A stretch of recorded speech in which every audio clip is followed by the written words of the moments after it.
अहिल्यानगरच्या श्रीरामपूर तालुक्यातील एका वृद्ध डॉक्टरांकडून सायबर गुन्हेगारांनी डिजिटल अरेस्टच्या नावाखाली तब्बल 7,17,25,000 रुपये लुबाडल्याचा धक्कादायक प्रकार उघडकीस आलाय। गुन्हेगारांनी सर्वोच्च न्यायालय, ईडी आणि पोलीस अधिकाऱ्यांच्या नावानं बनावट कागदपत्र पाठवून डॉक्टरांना घाबरवलं, तसंच वेळोवेळी त्यांच्या खात्यातून मोठी रक्कम हस्तांतरित करून घेतली।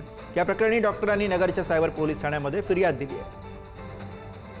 च्या वतीनं पण आपण मोठ्या प्रमाणावरती आपण अवेअरनेस कॅम्पेन घेतो आणि अवेअरनेस पण करत असतो, परंतु तरी सुद्धा अद्याप म्हणजे बऱ्याच म्हणजे काही समाजातील बऱ्याच लोकांना याबद्दल कल्पना नाही। याद्वारे पण आम्ही आपल्याला सांगू इच्छितो की कुणीही अशा पद्धतीनं आपल्याला नोटीस असेल किंवा अशा पद्धतीनं धमकावून किंवा अशा पद्धतीनं जर आपल्याला हे करत असेल तर आपण तत्काळ, आपल्याला येता येत नसेल तर आपण किमान 112 ला आपल्याला कॉल करता येईल आणि पोलिसांना कल्पना देता येईल। तर मला असं वाटतं की या निमित्तानं म्हणजे आपल्याला या गोष्टी आपल्याला थांबवता येतील।